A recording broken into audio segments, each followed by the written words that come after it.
د افغانستان د جبهه مقاومت ډلې مشر احمد مسعود د افغانستان د علماو زړونه وګټل.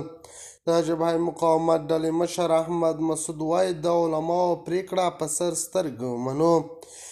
هغه د الله د کتاب ساتونکي دي. د جبهه مقاومت ډلې مشر احمد مسعود ویلي دي که علماو هره پریکړه وکړه نو موږ او طالبان به پکې هیڅ مشکل نه لرو.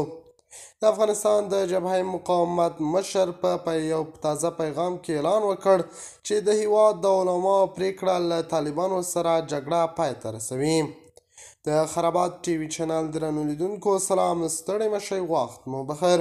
هیله لرم چې جوړ او روغ به یې. په سر کې یادونه کوم که خرابات ټي وي چینل مو نوي سبسکرایب کړئ، په درنښت سره خرابات ټي وي چینل سبسکرایب کړئ.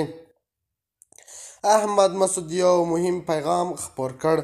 بي بي سي راپور ورکړی چې د افغانستان د جبهه مقاومت مشر احمد مسعود د نوي کال په خپل پیغام کې پر طالبانو تور پورې کړ چې د نجونو د منځنیو ښوونځیو د بیا پرانیستلو اجازه یې نه ده ورکړې، او ویلي دي چې طالبان په درواغجن ډول له زده کوونکو سره مخامخ خبرې کړې دي. د ښوونځیو دروازې یې تړلې دي.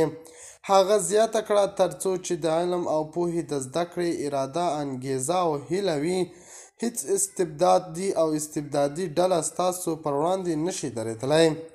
احمد مسعود په دغه پیغام کې چې تېره شپه یې د خپلې رسمي فیسبوک پاڼې له لارې خپور کړی، تېر کال یې بد کال بللی او پر طالبانو یې تور لګولی چې د زور له لارې یې د سولې په برخه کې هڅې کړې دي. طالبان خو د زور له لارې د واک حزب ردوي او د جمهوریت سقوط د داخلي سقوط او له جګړې څخه د خلکو د ستړیا پایله ګڼي. یوه جګړه چې هغه ادعا کوي پای ته رسېدلې.